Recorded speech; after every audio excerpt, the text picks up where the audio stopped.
la bataille pour la planète Terre continue avec les changements du régime, les menaces nucléaires, l'imminence de l'effondrement financier, etc. 26 mai 2015. Parfois, les nouvelles semblent se répéter. Parfois, les nouvelles semblent se répéter.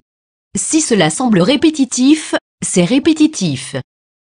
Cela parce que beaucoup d'événements d'actualité récente peuvent être résumés en quelques schémas récurrents. La Grèce menace de défaut de paiement, l'Ukraine menace de défaut de paiement, les États-Unis à nouveau à court d'argent, il y a un autre faux événement de tir de masse aux États-Unis, Waco cette fois, la Chine et le Japon disent des choses légèrement différentes sur l'histoire de l'autre, puis les pilotes militaires volent à obscurcir les îles et se pointent du doigt les uns les autres. Chiites, sunnites, juifs et mercenaires occidentaux, prétendant être des extrémistes musulmans, font de mauvaises choses ou sont victimes de mauvaises choses, la Corée du Nord lance un missile, etc., etc.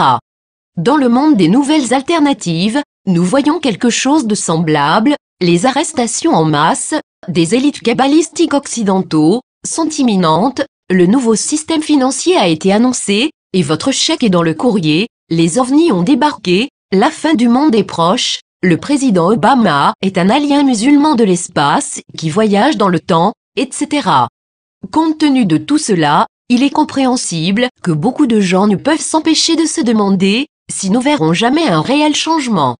Le fait est cependant que, dans la façon dont cette planète est menée, nous passons comme à travers un mouvement lent de glissement tectonique. Regarder le vieux système imploser, c'est comme regarder des trucs aller dans un trou de vidange, ça tourne et tourne, apparemment sans fin, mais tout à coup, ça disparaît. Vous vous souvenez de la chute de l'Union soviétique? Cela semblait se dérouler au ralenti, pendant un temps, mais, avec le recul, il semble que c'est arrivé en une nuit. La situation de la Grèce est un cas d'espèce, date limite après date limite, va-et-vient, et encore la boîte continue de se faire jeter en bas de la route. L'Ukraine ne parvient pas à payer ses factures de gaz, et pourtant les ménagères font encore de la cuisson sur leur réchaud à gaz. Ces situations finiront par en arriver à un point culminant, mais, sans doute, pas avant cet automne, parce que les conséquences, effondrement du système financier occidental, seront tellement énormes que tout ce qui est possible est fait, afin de retarder les choses. Au même moment, les meilleures réunions secrètes continuent à prendre place, pour tenter de parvenir à une solution à long terme à ces problèmes, et à d'autres merdiers. Il y avait plusieurs de ces réunions la semaine dernière. Il y en avait une, entre les représentants du Dragon Rouge, et la Société des Dragons Blancs. Une autre se tenait entre la Société des Dragons Blancs et un représentant de la famille Rothschild. Le représentant des Dragons Rouges est venu avec des propositions concrètes sur 3 nouveaux types de technologies de l'énergie. Les détails de cette technologie ne peuvent pas être mentionnés publiquement à ce moment, en raison d'accords de non-divulgation. Ce que nous pouvons dire, c'est qu'il y en avait une thermique, une solaire et l'autre était nucléaire.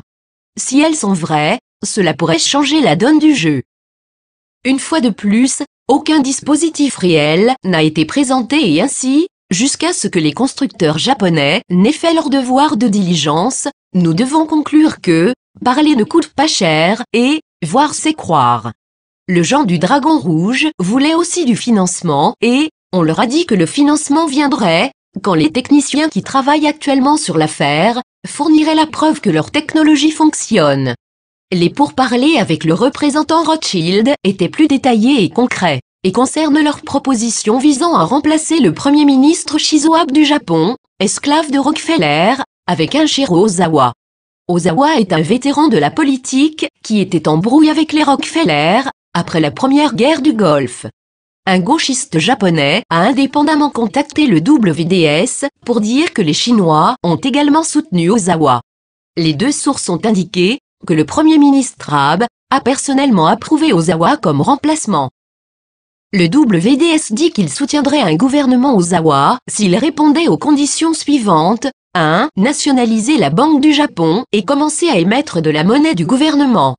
2. Faire une inscription, effaçant en seule fois toutes les dettes japonaises, publiques et privées. 3. Retourner tous les actifs financiers japonais obtenus frauduleusement par la cabale. 4. Retirer toutes les substances cancérigènes et provoquant l'infertilité dans tous les produits de consommation courante. 5. Accepter de créer une agence internationale de la planification économique et le sauvegarder avec les 7 trilliards du Japon, dans des conglomérats privés et publics de devises étrangères.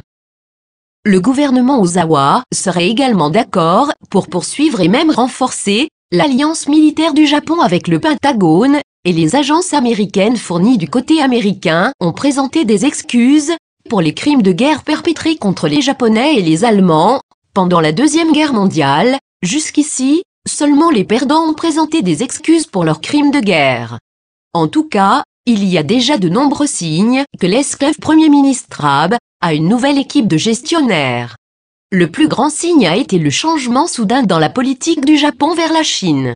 Une délégation de 3000 dignitaires japonais, y compris les politiciens locaux et nationaux, industriels etc., sont arrivés en Chine, vendredi dernier, dans la plus grande visite en 15 ans. Ils ont été accueillis chaleureusement par le président chinois Xi Jinping. http://news.xinhua.com/anglish/2015/c-134267799.htm. Il est clair que quelque chose de fondamental a changé entre le Japon et la Chine, malgré les tentatives des Khazarians d'enflammer des points territoriaux sensibles, historiques et régionaux. L'armée américaine se dresse toujours agressivement contre les tentatives chinoises à devenir un tyran régional, et a le soutien de la plupart des voisins de la Chine, qui partagent tout un intérêt à garder la Chine polie. Toutefois, aussi longtemps que les États-Unis ne parviennent pas à nationaliser la réserve fédérale et émettre des dollars du Trésor pour remplacer le dollar US, qui n'est plus américain, l'armée américaine doit se rendre compte qu'il est impossible de prendre au sérieux un combat avec la Chine et en même temps être financé par la Chine. La semaine dernière, la Chine a également fait un grand mouvement en Amérique du Sud, l'ancienne arrière-cour des États-Unis, lorsque Xi Jinping est arrivé au Brésil, avec plus de 50 milliards de dollars en financement. Des projets d'infrastructures chinois sont considérés, dans toute la région à juste titre, par les gouvernements d'Amérique du Sud, comme préférables à l'instigation des États-Unis, dans des émeutes et des coups d'État.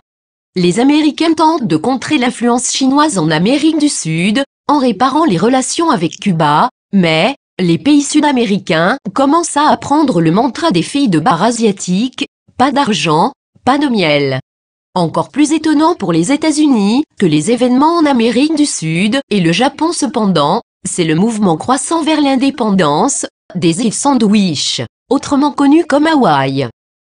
Le 11 mai, pour la première fois à l'Organisation des Nations Unies, un pays membre de l'ONU, le Pakistan, a soulevé le point que Hawaï n'avait jamais réellement voté pour faire partie des États-Unis et était techniquement une colonie occupée illégalement.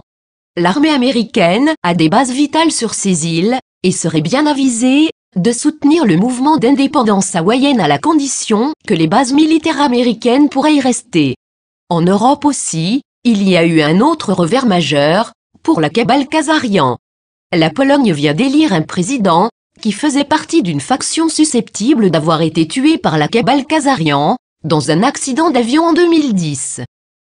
Voici ce que Wikipédia a à dire à propos de cet accident. Le président de la Pologne Lech Kaczynski et son épouse Maria, l'ancien président de Pologne en exil Ryszard Kaczorowski, le chef de l'état-major polonais et d'autres officiers militaires polonais supérieurs, le président de la Banque nationale de Pologne, le vice-ministre des Affaires étrangères de la Pologne, des fonctionnaires du gouvernement polonais, 18 membres du Parlement polonais, des membres supérieurs du clergé polonais, et des proches des victimes du massacre de Katyn.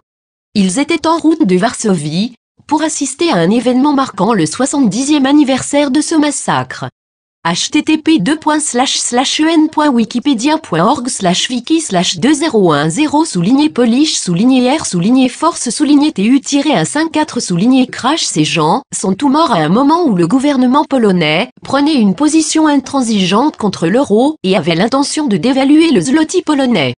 Ces politiques ont changé après l'accident, qui a conduit à un changement de gouvernement. Le président polonais nouvellement élu, Andrzej Duda, était un aide juridique du président décédé dans cet accident d'avion. Duda rappelle comment, 2 jours avant le vol fatidique, le président lui a dit qu'un changement de génération se tramait, et que Duda et ses pairs devraient prendre la responsabilité de l'avenir du pays. http://Poland.co.uk/news/world/poland-poland-tiret-new-poland-shift-ot-0273812.html. Il semble qu'une nouvelle Pologne s'affirme et qu'elle va maintenant rejoindre la Grèce et l'Ukraine, dans le tourbillon des titres de première page, que nous allons voir dans les semaines et les mois à venir. Pendant ce temps, les mafiosi khazarians, causant encore des ennuis dans le Moyen-Orient, poussent leurs menaces et la rhétorique. Dans la dernière semaine, ils ont menacé d'utiliser leur pseudo-musulman armé ISIS pour détruire la relique culturelle inestimable du Palmyre en Syrie. Ils ont menacé également de faire sauter l'ambassade d'Iran en Syrie, pour ensuite retirer cette menace après avoir été informés que Tel Aviv serait détruite en représailles. Le Pentagone a rappelé aux Israéliens que leur arsenal de 200 armes nucléaires n'était pas assez pour détruire le monde, mais que par contre, cela ne prenait qu'une seule arme nucléaire pour détruire Israël. Les tentatives des Khazarians de démarrer une guerre civile, ou des troubles de masse à l'intérieur des États-Unis, ont également échoué d'une manière spectaculaire. L'événement le plus récent a été celui, évidemment truqué, du motard tiré à Waco, au Texas. Tous les motards avaient des uniformes flambant neufs et des motos neuves. Je ne sais pas pour vous, mais tous les vrais motards que j'ai vus n'ont vraiment pas l'air propre, tout brillant, comme s'ils venaient de sortir d'un magasin de vêtements, avec de nouvelles fringues.